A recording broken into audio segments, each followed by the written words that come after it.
Buenas tardes, Magíster Emma Guevara. Mi nombre es Brian Verastegui y este es el grupo 7 de Introducción a la Comunicación Científica.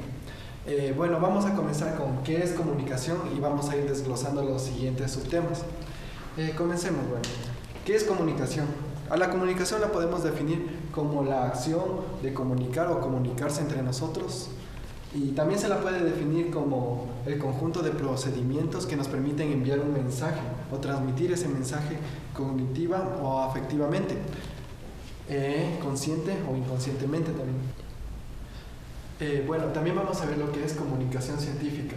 La comunicación científica es el sistema que utilizan los científicos e investigadores para usar, conservar y distribuir sus trabajos.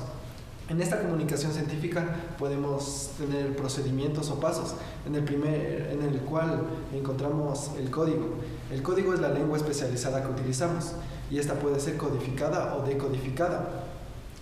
Si utilizamos la decodificada es para mejorar el entendimiento del público, desde un transmisor, que puede ser un profesor o un expositor, hacia un emisor, como dije antes, hacia un público o hacia el estudiante. Como segundo punto tenemos lo que es la comunicación oral y escrita. Bueno, comencemos con la oral. Nos dice que la comunicación entre las personas se dio con sonidos provocando así el habla. Nos dice que cuando hablamos oralmente podemos transmitir con mayor credibilidad nuestros sentimientos y emociones. Y por eso se le llama así a comunicación personalizada, ya que es nuestra decisión comunicar las intenciones que tenemos hacia los demás.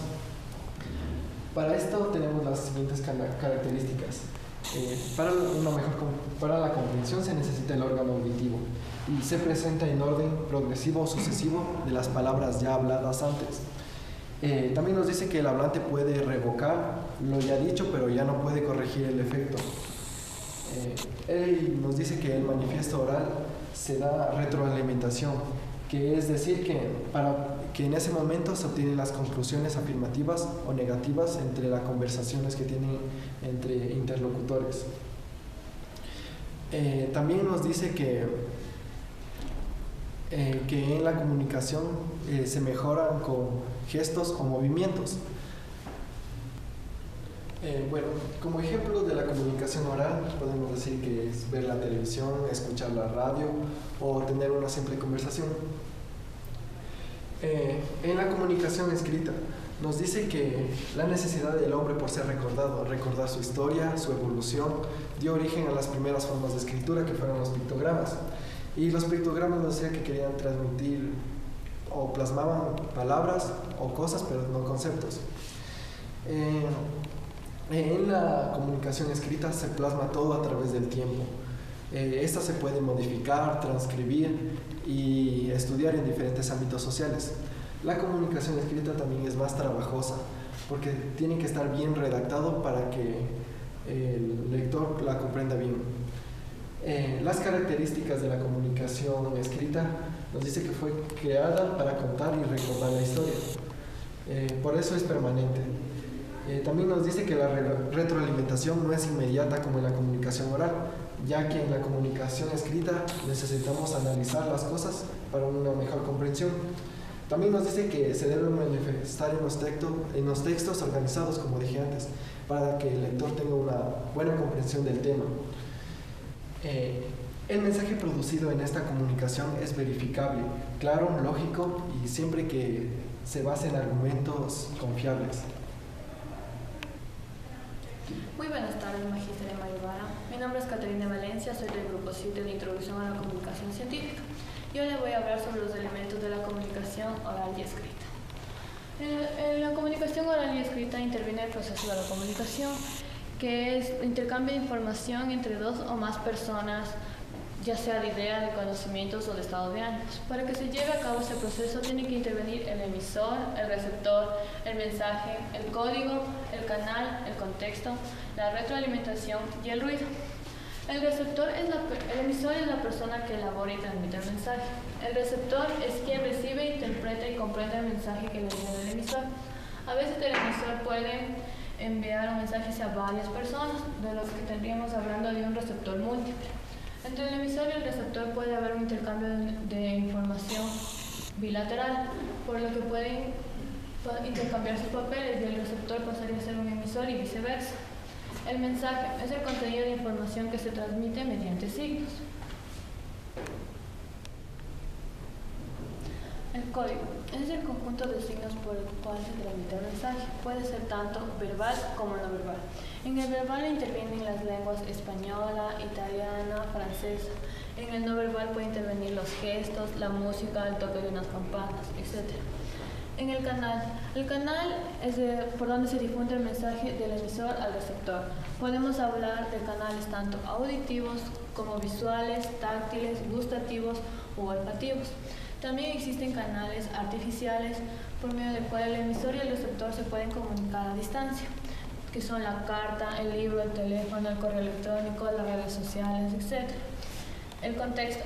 Aquí existe el conjunto de circunstancias que influyen en la comunicación, haciendo que el mensaje varíe tanto en el lugar como el momento en el que se transmite, también en el ruido, las interferencias que existen. En la retroalimentación. En este punto, el receptor tiene que ser activo y reaccionar ante lo que se busca en la comunicación, que es una respuesta. Cuando el receptor ha encontrado esa respuesta, el emisor y el receptor intercambian de papeles, demostrando que la comunicación puede ser indefinida. Como último punto tenemos el ruido, que es la dificultad que impide que el mensaje sea recibido correctamente por el receptor. Muchas gracias. Continuando con la exposición, yo soy Walter Viteri y voy a empezar con la relación que existe entre la comunicación, la lengua y el lenguaje. Entre estos elementos existe una relación directa y constante debido a que a través de la lengua y el lenguaje se transmite el mensaje deseado. La lengua es el conjunto de elementos escritos u orales que se emplea dentro de un conglomerado o una región. Es así que dentro de Italia, por ejemplo, se utiliza el italiano, dentro de Francia el francés. El lenguaje se refiere en sí al uso de la lengua. Dentro del lenguaje existen los siguientes niveles: el habla, la norma, el uso y el idiolecto. El habla es el uso de la lengua, pero dentro del contexto, las características sociales de determinada región. Es así que dentro del Ecuador se puede nombrar un ejemplo que a los recién nacidos, a los bebés, en la sierra se los llama guaguas y en tanto que en la costa los dicen bebe. La norma se refiere al reglamento o la convención social para determinar o pronunciar determinada palabra. Por ejemplo, el uso de la B o V. El uso es la práctica del lenguaje. Aquí el individuo es capaz de utilizar el lenguaje de acuerdo a la circunstancia o ante quien esté exponiendo su ponencia. Por ejemplo, no es lo mismo estar ante un discurso político que con una conversación coloquial con los compañeros. El idiolecto, se reduce a una región mucho más pequeña. Son determinadas palabras o gestos que solo puede entenderlo quien forma parte de la región o grupo. Por ejemplo, aquí en Ecuador utilizamos la palabra camellar para referirnos a trabajar.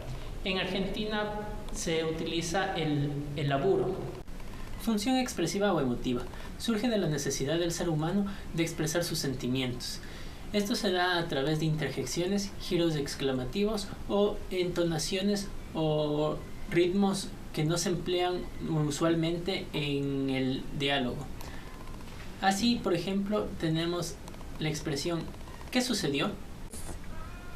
Función connativa o apelativa. Consiste en la actitud del hablante para llamar la atención al oyente y provocar una reacción en él. Esto sucede cuando el hablante utiliza oraciones imperativas, de súplica o de interrogación. Por ejemplo, ve a estudiar. Función denotativa. Es la más utilizada. Se usa para pedir o dar información. En esta función, el receptor es selectivo. Por ejemplo, el Amazonas es el afluente más grande de Sudamérica. Función metalingüística. Esta función se utiliza para hablar del propio lenguaje o de un lenguaje extranjero. En esta función entran los diccionarios, libros de ortografía o de morfosintaxis, ya que dan una idea de cómo emplear determinada palabra o cómo escribirla. Función fática o de contacto. Se da a través de signos fijos estereotipados en el que el hablante mantiene un contacto acústico de proximidad afectiva o agradable con el receptor oyente. Un ejemplo de esta función es cuando se habla por teléfono y se utiliza frases como ¿me escuchaste? Función estética o poética. Surge cuando al momento de escribir se da una voluntad de estilo determinada y en la que prima la posibilidad de distintas lecturas de la misma obra. Esto lo encontramos en la poesía, la novela, el cuento, el teatro,